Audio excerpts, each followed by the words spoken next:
This is CBC Winnipeg News.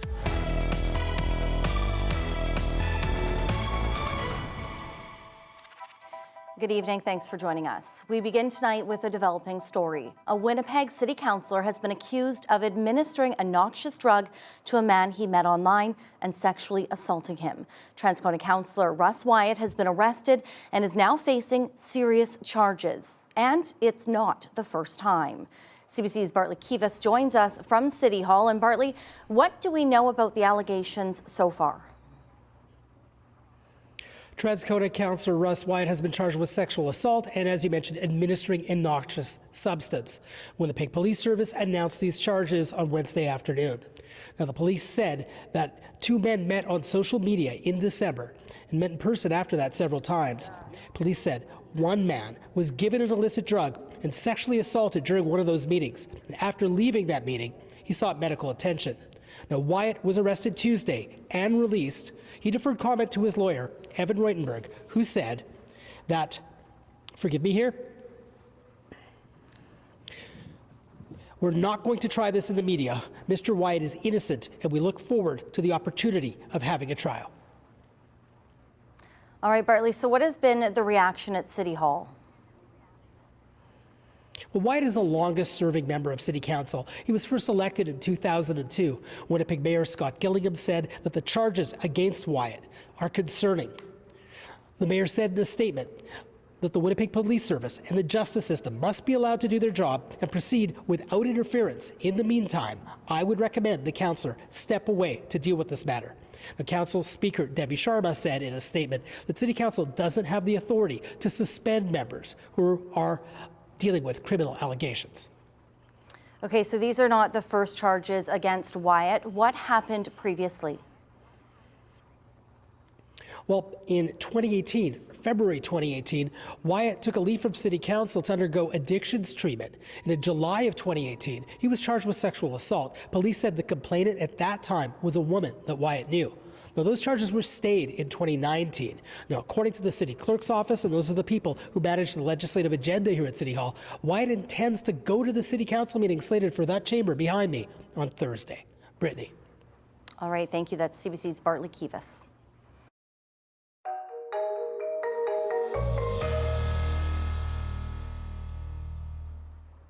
Now, as you heard in Tuesday's budget, the province is removing PST off all foods in grocery stores.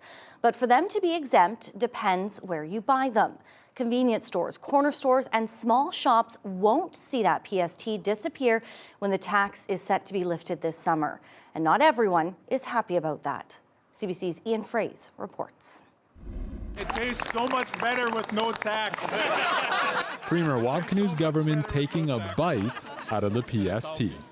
It'll be eliminated from rotisserie chicken and other prepared foods starting in July, but only at grocery stores. A product that's being bought in one format, consumers expect it to be treated in the same tax way in another format. Removing the PST off of the groceries that still have this tax may be the NDP's biggest promise from its new budget. It'll be gone from ready-to-eat items like that rotisserie chicken and prepared salads, plus other foods like soda, chips, and snacks. The Premier didn't seem to mind Wednesday that the PST exemption is limited to grocery stores. Whether you're well off, whether you're lower income, whether you're the big chunk of Manitobans who fall into the middle class, we all have to go to the store. And so saving money for your family on all food and drinks from the grocery store, that's a way to help everybody. Almost everybody, according to John Graham with the Retail Council. Some go to specialty and ethnic grocers and convenience stores too. To not include all of those types of alternatives really is inconsistent with the efforts of both the Canadian government and the Manitoba government to stimulate competition in the food sector. One advocate says some of the people who most need the help can't get to the big box stores. If you don't have a car and you can't afford to take the bus, then you're going to go to your convenience store. The Retail Council is meeting with government Thursday to discuss this issue. As it stands, many smaller stores will still have to charge the PST, and Graham hopes they aren't excluded at the register. Ian Fraze, CBC News, Winnipeg. When it comes to money to help with the affordable housing crunch, advocates say the province failed in its budget. Manitoba is spending to build new units, but with a push to get people out of tents and into homes, there's concern demand will outweigh supply. CBC's Josh Crabb reports. Often in budgets is there's a little bit for everybody. But University of Winnipeg Inner City and Urban Studies professor Shauna McKinnon breaks down the 2026 Manitoba budget with her poverty and policy class. Spending on housing was a hot topic with students. They were surprised that the amount had significantly decreased in terms of the commitment to social and affordable housing.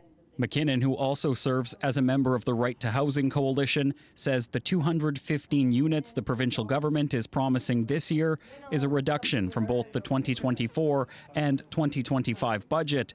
With the focus on getting people out of tents and into homes, she worries other low-income seniors and families may be falling through the cracks. Because there's not enough social housing, it means that other people are being put in a precarious situation because they can't access social housing. Housing Minister Bernadette Smith says the province has been busy finding a place for dozens of homeless people to live at this downtown building at the corner of Ellis Avenue and Colony Street.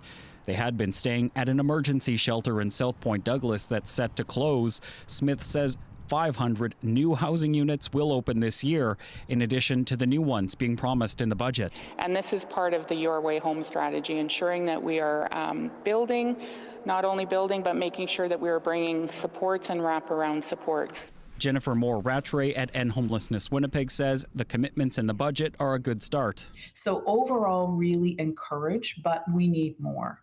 The budget shows an approximate $12 million reduction in spending on new housing starts for nonprofits. Christina Mays-Nino with the Manitoba Nonprofit Housing Association is concerned that could make it more difficult for organizations to leverage federal dollars to build housing. It will mean that we are falling further behind meeting housing need for Manitobans. The minister doesn't see it that way and is promising the government will continue to build. Josh Crabb, CBC News, Winnipeg. It's not just housing advocates raising concerns over the budget. Manitoba lawyers say the province didn't do anything to address crushing workloads and a pay gap that has the Crown's office bleeding attorneys. They say they need more money to keep up with increasing prosecutions and legal aid. CBC's Caitlin Gowerluck has more. There was money in Manitoba's budget this year for ankle monitors, police officers, and correctional services. Millions of dollars going into the province's justice system, but none of it to hire new Crown attorneys, something the Prosecutors Union is worried about. What we haven't heard about is anything for the critical middle of the system, which is Crown attorneys who are dealing with cases that are sort of at this stage taking a long time to go to court because we're just not able to prepare them appropriately. Ben Wickstrom says prosecutors are under pressure, fueled in part by more police body cameras creating more evidence for them to go through, and the Supreme Court setting strict deadlines for trials. Wickstrom says he'd like to see 50 new prosecutors phased in over time. A workload grievance the union has filed against the province is still ongoing. Meanwhile, the executive director of Legal Aid Manitoba echoes some of prosecutors' concerns. Peter Kingsley says funding hasn't kept up with lawyers' increased workloads. And while the budget's $40 million increase to justice sounds good, that money needs to be spread across each step in the system, including legal aid, which helps people who can't afford lawyers. It's not about looking at one little part or the other little part. It's about how the whole system is working. And that means funding the whole system from beginning to end. In a statement, Justice Minister Matt Wiebe says the province has recruited more Crown attorneys to fill empty positions. Wiebe says the government will continue to ensure the justice system has the resources it needs. Caitlin Gowerluck, CBC News, Winnipeg. Time now to bring in Riley Lachuk. And Riley, we started the day with a little sprinkle of snow this morning. Just enough to kind of clean things up, Brittany. And as expected, there's a little more on the way, a quick clipper pushing across the province as we've gotten through the later afternoon hours. Really, as expected, anywhere north of the Trans-Canada, in fact, into the Parkland is where we've seen the bulk of that start to push in as we've gotten through the afternoon hours, although we have seen a little bit start to nudge its way in along Highway number 6 through the Inner Lake and into the city of Winnipeg starting to get a little more as we get into the early evening hours. So we're not quite done with the precipitation. As nice as maybe that little dusting was this morning, there was a bit more on the way. The snowfall warning remaining in place for the parkland, up to 20 centimeters in some of the higher elevations by the time we get into the morning hours tomorrow. So through the evening, a little bit of light snow yet to come.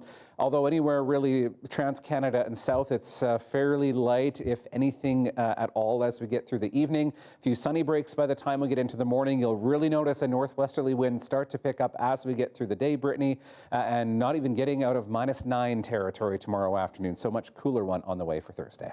All right. Thank you, Riley. You're welcome. Spied on by the RCMP for years, a CBC News investigation uncovers documents showing why Indigenous leaders and groups were being watched. We'll have more on that next.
Prominent Indigenous leaders and activists from Manitoba are among hundreds of individuals who were being spied on by the RCMP.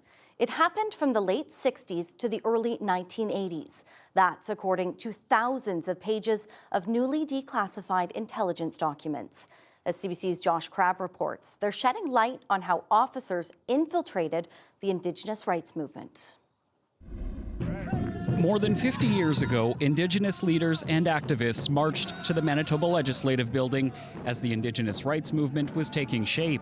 Previously classified RCMP intelligence files obtained by CBC Indigenous reveal activities like this one across the country were being monitored by the National Police Force's spy service, part of what the Mounties called their, quote, native extremism program. I do know that certain people were being watched by authorities. Cree lawyer Kenneth Young of Winnipeg is named in the documents. They reveal an extensive effort by the RCMP to disrupt legitimate Indigenous political organizations from the late 1960s to the early 80s, due in part to concerns their activities could turn violent. I think that what was going on at that time was an overreaction by Canada, in my opinion. Police were doing more than monitoring rallies like the one at the Manitoba Legislative Building. Officers across the country created intelligence dossiers. They used paid informants and wiretaps. The documents reveal police were keeping tabs on organizations including the Manitoba Métis Federation and Manitoba Indian Brotherhood, which is now the Assembly of Manitoba Chiefs. Former National Chiefs Phil Fontaine and Ovid Mercredi, who are from Manitoba First Nations, appeared in the documents. So did Eric Robinson, who went on to become a Manitoba cabinet minister and deputy premier, and Dave Kershane, a founder and the first president of the Manitoba Indian Brotherhood, who the Security Service in 1972 said could cause embarrassment but wasn't considered violent or dangerous. Verna Kirkness, an education director with the National Indian Brotherhood, which evolved into the Assembly of First Nations, is also named, and so is Adam Cuthand, the first president of the MMF. I guess it shouldn't surprise me that this country would go at all lengths to try to stifle the voice of those that are being oppressed. The newly declassified files include this RCMP document from the Security Service subdivision titled General Conditions and Subversive Activities Amongst, quote, Indians. It says on Friday, October 27, 1972, surveillance observed a group of, quote, Indians, numbering approximately 200, marching through downtown Winnipeg to the Manitoba Legislature, where they held a rally and were met by Premier Ed Schreier. Among those in attendance was George Monroe, an Indigenous leader and Winnipeg City Councillor. The document went on to say the main theme of the march was to protest the oppression, quote, Indians have suffered since the arrival of white men to this continent. Monroe recently died. His niece, Faye Jashin, had no idea her uncle was the focus of RCMP surveillance. I think he would get a kick out of that, thinking someone was so concerned because he wanted to make a better life for his people, for people in general. A newspaper article about Young was in the file after he warned Canada may face another rebellion over a pipeline proposal in the territories. He was quoted as saying he did not think firearms would be used, but I think you're going to see Native people blowing up a few dams and hydropower lines if the question of land title is not settled before it comes to that. What the RCMP should have done was investigate Canada for what it was doing to First Nation people. While he understands police monitoring for violence, Young says the level of scrutiny detailed in these documents went far beyond that. Josh Crabb, CBC News, Winnipeg. It was a startling start to the day for some Winnipeggers who woke up to the sound of banging and police. Officers surrounded a one-story building just behind the Shell station in Osborne Village. One resident who lives next door says the first bang came around 5:15 this morning. Then he saw a number of police cruisers move in along with the service's rescue unit. That's when he says officers wearing gas masks headed to the building, followed by more noise. More banging, and then I heard the police go on I think a loudspeaker and essentially say, "We have an arrest warrant for you. Come on out with your hands up." Then some more banging later on. Shortly before 9, smoke began coming out of the windows and vents of the building. A man was later taken away in handcuffs. He stepped up to tackle a man who was stabbing a nurse at Seven Oaks Hospital. Now the Winnipeg doctor is being honored with a Medal of Bravery. In October of 2021, Dr. Kenneth Hollig was walking towards a waiting room when he heard a scream. He saw a man holding a knife and a nurse who dropped to the ground after she was stabbed. As the nurse was about to be stabbed again, he ran at the man, pushed him and chased him from the hospital, then stepped in to provide first aid to the woman. He'll receive his award from the Governor General in Ottawa on Thursday.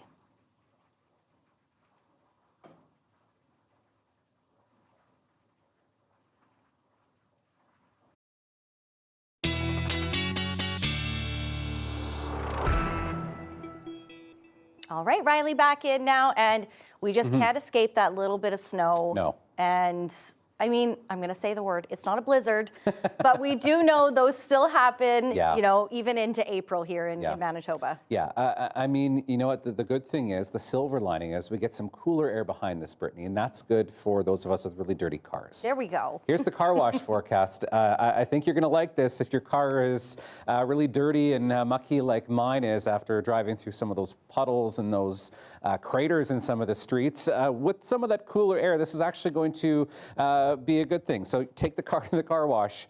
Through the later part of tomorrow into Friday, some cooler weather, throw the wax onto it as well, get it nice and shiny, because once we get into some warmer air, I mean, Saturday's still pretty good for the car wash, but once we get into that sloppy weather again, that things start to get very, very melty again as well. Things will get mucky by the time we're into next week here. I've layered the temperatures onto our upper level winds, so you can really see how some of that cool air has started to sink a little bit further south across the southern prairies, and this is what's going to set us up for a fairly cool end to the week here. So high pressure building over the territories will help guide some of that air in. Here's the remnants of that snow pushing out as we get through the evening hours tonight into northwestern Ontario through the overnight hours, and then as that high pressure starts to push a little bit further south, we get into some clearing. Still some cloud cover in the morning, but certainly by the afternoon, I'm expecting a bit of a sunnier day, really province-wide,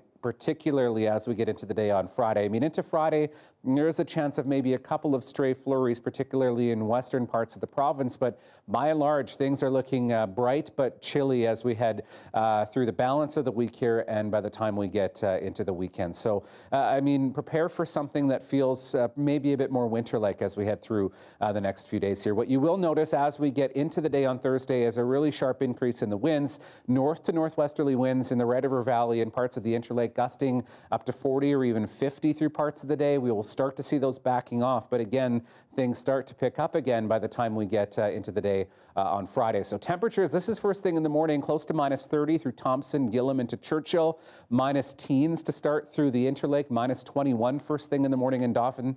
These are more winter-like temperatures, only up to minus 9 in Winnipeg tomorrow afternoon, minus 3 for Friday, and we're looking at things starting to climb back up again, so we'll get into that freeze thaw by the time we get into the weekend and all the way up to 4 on Sunday. The weather update is brought to you by Paul Davis Property Restoration Experts. When things go wrong, we do what's right. Well, it was another cloudy day out in the city. We didn't see much of that sunshine today, but hopefully later this week we have much more straight ahead. Stay with us.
There are conflicting signals on whether the fighting could soon end between Iran and the U.S. and Israel. The White House is talking up a peace plan, and Tehran is sending mixed messages in response. Then there's what Washington has done. Sasha Petrusik has details about that from Jerusalem. Even as the United States is sending at least 1,000 paratroopers into the region, U.S. President Donald Trump is preparing a peace proposal. One has been presented to Iran. He has not released the details of, except saying that Iran has agreed to stop its nuclear program. Publicly, at least, Iran has rejected this plan, saying that it will not allow the U.S. or Trump to dictate the timing of the end of this conflict and will continue to defend itself, and that the first condition would be that the United States and Israel stop attacking Iran. That's very different from the tone that Trump himself presented in the Oval Office when he made it sound as though this was almost a done deal. But we're actually talking to the right people, and they want to make a deal so badly. You have no idea how badly they want to make a deal. Despite the hard line from Iran publicly, there is word that officials there are looking at the U.S. proposal, presenting a counter proposal of their own, and are open to more talks. The United Nations also wants to see a diplomatic solution. It is high time to end the war as human suffering deepens, civilian casualties mount, and the global economic impact is increasingly devastating. And my message to Iran is to stop attacking their neighbors. In the region, there is no sense that this conflict is ending. Iran is still firing off ballistic missiles. In Israel, a number of them landed in residential areas. Many of them were also shot down. There were rockets coming from Hezbollah in Lebanon, and drones were also shot down. On the other side, Israel has been continuing with its airstrikes in Iran, also with a large operation in Lebanon, where it is both on the ground and launching airstrikes from the air. As far as Israel is concerned, officials are saying that they don't think that this is going to lead to some kind of imminent peace, but just in case, they are also drafting plans to speed up their operations in Lebanon and in Iran so that they can weaken Iran before some kind of peace deal is signed. Sasha Petrusik, CBC News, Jerusalem. Missile strikes on Iran have forced many people there to flee their homes. Every day, hundreds are crossing by land into neighboring Turkey. So we sent a CBC News crew to the border to try to ask Iranians about life in the war zone. Briar Stewart has details on what they had to say. This is the Kapakoy border crossing in eastern Turkey, and it's really one of the main points where Iranians can go in and out of the country because the airspace has been closed since February 28th when the U.S. and Israel started launching their airstrikes. As we have been down here this afternoon seeing people come and go, there were quite a few people who did not want to talk to us, saying that they were afraid. Others came over the border and they had their faces covered because they did not want to have their image published at all. That being said, there were others who did talk to us, who did take a moment. One woman, an Iranian, had spent the last week in Turkey. She had left the country because she said she was very stressed by the ongoing war. She needed a break, but she was heading back home today. Others told us, however, that they thought daily life was more or less continuing despite the heavy aerial campaign. The life is normal. And all of things and all of the necessary is very full. There is no problem in the life. Everything is okay. But do you hear airstrikes? Do you hear bombs? Yes, every time. Every day? How often? Every day, every time. Every hour. There are apparently reports that there are negotiations going on. Yeah. I hope that it will happen very soon and we can come back to our daily life and common life. And you're leaving now. Were you always leaving, or? No, I'm a professor in Turkey. Okay. And there are some problems for my commutation, but I have come here and I will continue my work. We also asked people what they thought about whether or not there would soon be a negotiated end to this war, and a lot of people said they hope so, but some expressed doubt, and certainly we're hearing that from Iranian officials. Briar Stewart, CBC News, along the Turkey-Iran border. A photo has now been released of Mackenzie Gunther, the second pilot killed in Sunday's fatal Air Canada crash in New York. And while the investigation continues, there are growing signs of strain on both airport security workers and passengers. The CBC's Chris Reyes reports. A photo of the first officer of that Air Canada Express flight has now been released. Mackenzie Gunther was killed along with Captain Antoine Foray when the plane they were piloting hit a fire truck on the tarmac late Sunday night. Gunther graduated from Seneca College's aviation technology program in 2023. Meanwhile, investigators are at New York's LaGuardia Airport in full force today, starting with a lot of activity around the Air Canada Express jet that remains on the runway. Crews have been working to clear the debris, including the mangled remains of the cockpit area. Workers have also been on ladders appearing to look in and around the plane. The runway that the Air Canada jet is on remains closed, leaving LaGuardia Airport with just one working runway. That means cancellations and delays continue for another day.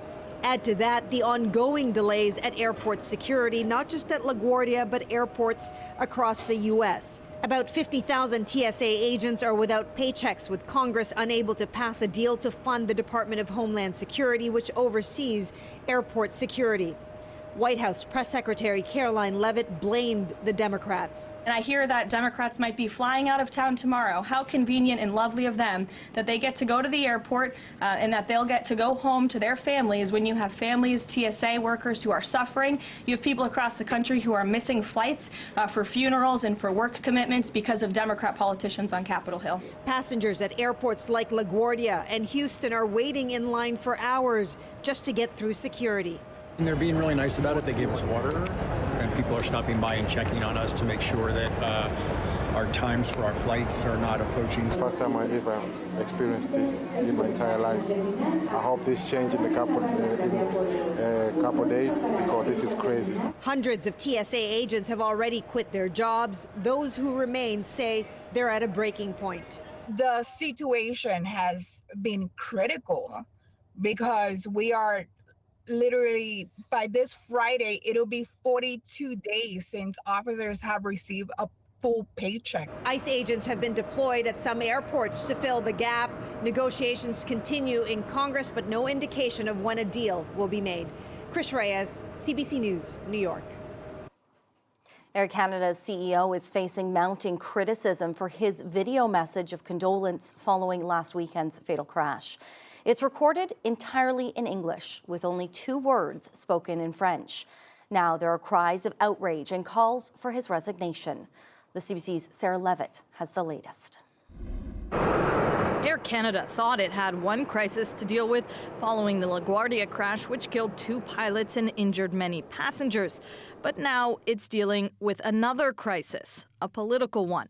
Bonjour. That, along with this. Merci. Were the only 2 French words spoken by Michael Rousseau in a video released after the crash. That's put the Air Canada CEO in hot water, particularly in Quebec. One of the pilots of the plane, Antoine Foray, was a francophone. I'm asking him to quit his job right now. For sure, he should apologize. Air Canada should ask him to resign.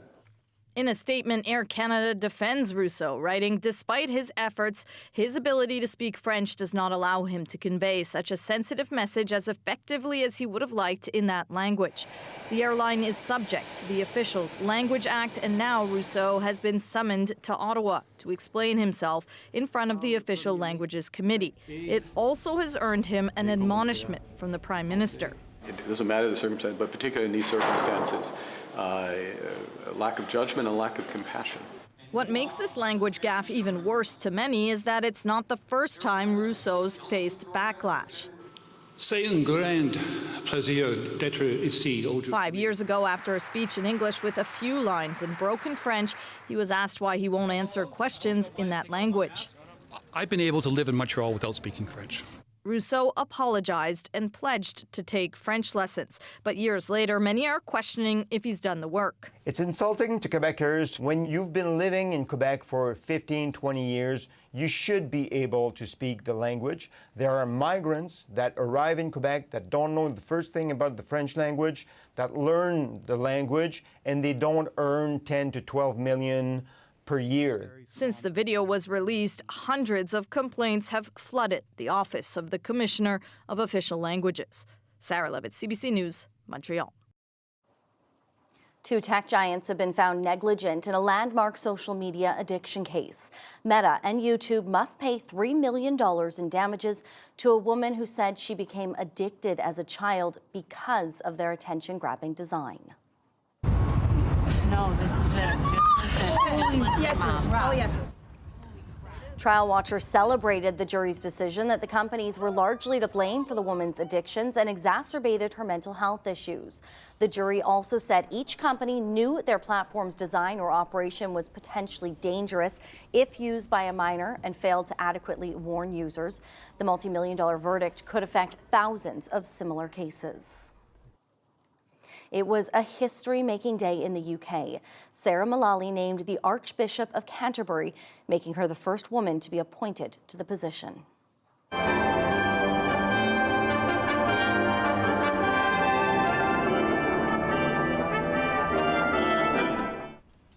The Archbishop of Canterbury is the spiritual leader of the Church of England. The Prince and Princess of Wales were amongst the 2,000 guests, along with the British Prime Minister. A Winnipeg family's flock of racing pigeons may be on the move. We'll tell you why after the break.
Well, you're not imagining it.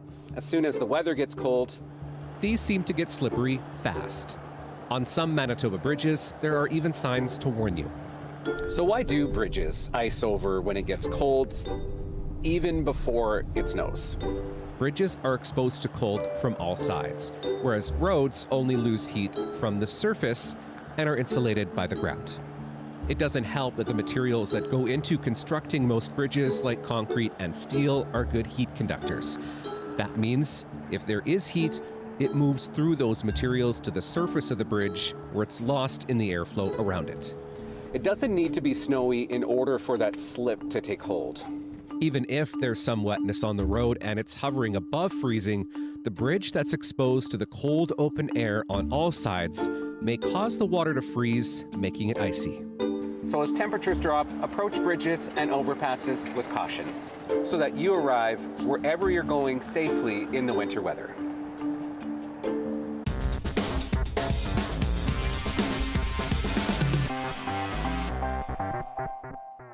A Winnipeg family may have to say goodbye to its kit of pigeons. The family had a zoning variance which allowed them to keep a flock of trained pigeons in their home near Winnipeg's airport. But neighbors complained and appealed to have the pigeons removed. That appeal was supported by the Winnipeg Airports Authority. Councillor Brian Mays was one of 3 councillors who voted to uphold the appeal. When you have a letter from the airport authority saying this is in the primary strike zone, we are very concerned about low-flying aircraft colliding with birds. There's a history of strikes in this city. It's a danger to people, the crew, the passengers, the neighbors. I don't think you can overlook that. The family who owns the pigeons declined CBC's request for comment. They now have to either get rid of them or move.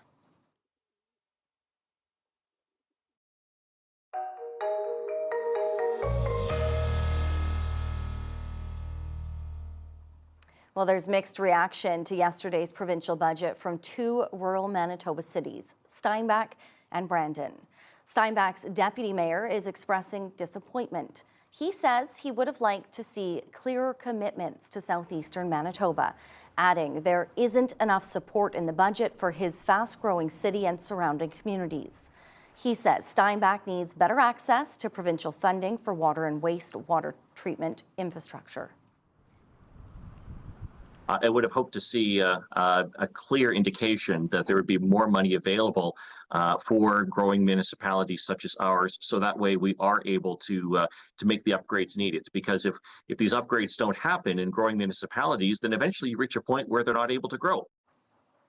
Meantime, Brandon's mayor says the budget held no surprises. He wasn't expecting any major announcements, but says just because funding wasn't mentioned in the budget, it doesn't mean there won't be future funding deals. I went in there with the expectations that it was kind of going to be what it was going to be. Like in a perfect world, would I have liked to have seen more things for Brandon? Always. But at the same time, can I say that we haven't been getting things? No, we do get attention from the province. He says Brandon has already been promised $22 million in provincial funding for the city's water treatment plant. Some staff at Providence University College in southeast Manitoba are facing layoffs. The Otterburn School is cutting about 10% of its staff. Federal funding cuts and caps on international students in Canada have affected multiple post-secondary institutions, including Providence. The president says they're trying new ways to recover lost revenue, including going global. If we can't bring the students here, we'll go to them. And so we are establishing this global program that will begin this fall in the Philippines. And we trust there'll be several other places we'll go in due course. Providence will also phase out some programs, but students are able to complete their current ones. The weather update is brought to you by Paul Davis Property Restoration Experts. When things go wrong, we do what's right.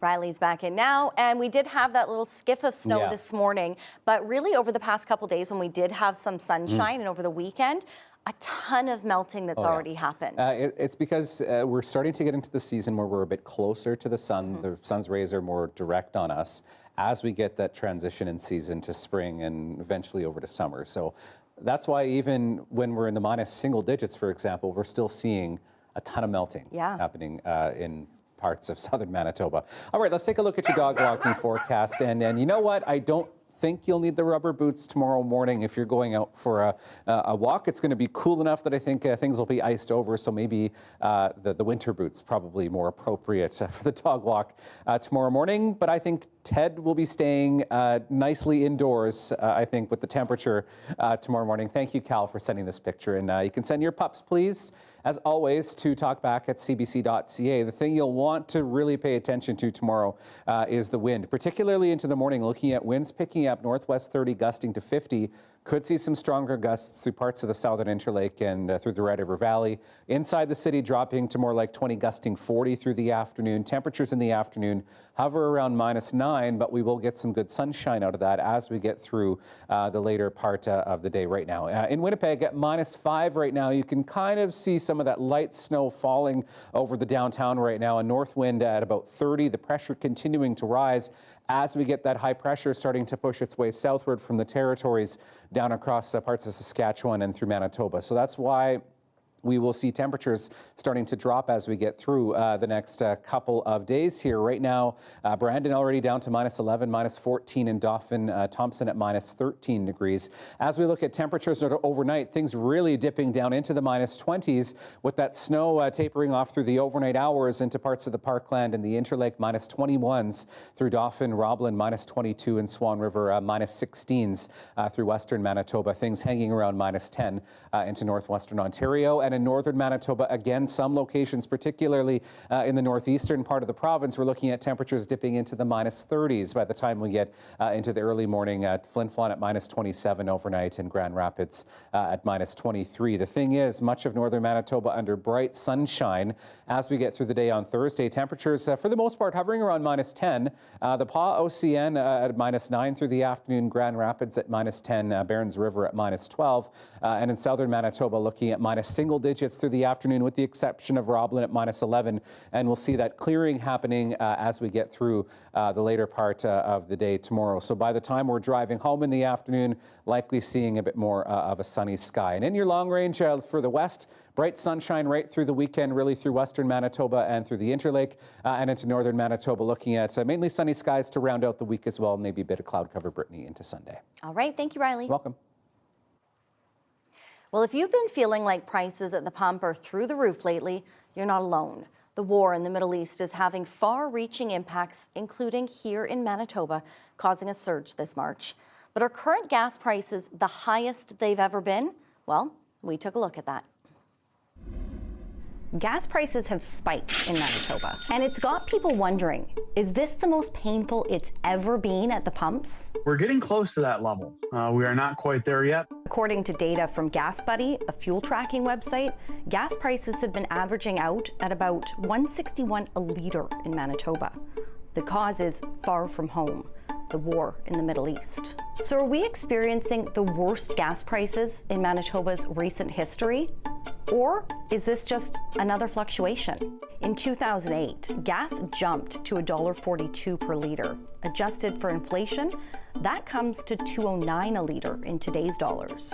What caused that surge? U.S. record prices in July of 2008. That was shortly before the collapse of Wall Street, which then caused prices to plummet significantly after hitting that peak. In 2020, there's another big fluctuation, this time with gas prices dropping to nearly 65 cents a litre in the province, according to GasBuddy. But the world event that caused it is less pleasant than the discount at the pump. This time it was demand that plummeted amidst a Canadian population that was staying far closer to home amidst the shutdown. As the pandemic eased and things reopened, Canadians started to drive again, and that's what then led to a rebound. Which brings us to the record in the last few decades. Prices that went over a whopping $2.07 a litre in 2022. Adjusted for inflation, that would be $2.34 a litre today. In 2022, as Russia invaded Ukraine and then the Canadian economy reopened, that really accelerated prices in a very fast and significant way, and that remains the modern record for a provincial average in Manitoba. All these factors that have impacted gas prices here in Manitoba are due to international issues far away from home. So why are we so affected here? It is very much a connected global economy. One market affects another. Right now, the market that's being disrupted in the Middle East is enough in terms of its significance to impact any economy that consumes oil. Still ahead, Mexico gets into the World Cup spirit. We'll show you some of the celebrations with just months to go until the FIFA World Cup. Stay with us.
Spring break is around the corner for many students, and if you're looking for something to keep the kiddos busy and make sure it's educational, this may fit the bill. The Canadian Museum for Human Rights is offering free admission for kids 12 and under starting Saturday until April 5th.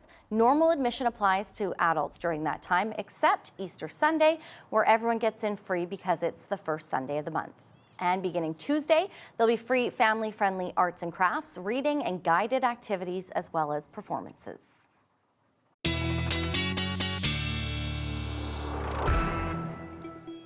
And we're still seeing snow, even though spring break's near. Not totally unusual. It always happens. Okay, looking at radar, we're seeing some of that heavier snow push across through the parkland, in through parts of the Interlake, but some of that coming into the Red River Valley as expected in waves here. So more like periods of snow in Winnipeg as we get through the night tonight. Fairly light in nature. I'm not expecting any major accumulation in the city through the evening, but certainly north of, there's the potential for some accumulation, even up to 5 centimeters, I think, possible in parts of the Interlake. So by the afternoon tomorrow, we'll get into some clearing, -9, maybe a couple of more stray flurries as we get overnight into Friday morning. And then by the time we get to the weekend, things really start to warm up once again, all the way up to 4 degrees on Sunday. And I'm watching a system that could bring us some precipitation by next Tuesday.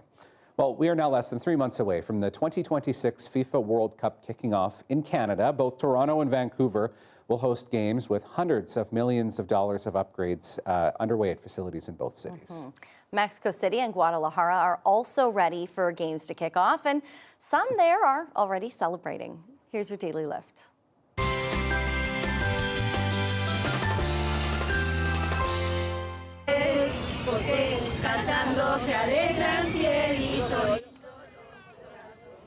Thousands of people took to the streets of Mexico City this week as part of a World Cup celebration, many wearing the national jersey team colors along with traditional skeleton makeup to show off their national pride. The country is co-hosting the tournament with Canada and the United States. The first match in Mexico kicks off June 11th in Mexico City, while the first match on Canadian soil takes place in Toronto on June the 12th. So many people looking forward to those games. I know my nephews in Vancouver are very excited. They won't be going to any of them. Were they able to score tickets? Definitely not going to any of them, but I know they'll be watching on TV. It's a hot ticket to get. Yes, it's going to create quite the buzz, not just in the two cities, but across the country, I think, when that gets underway. Lots of people watching. Yes. Well, we hope, and we're thankful for you watching. We'll see you back here tomorrow night. Have a great night.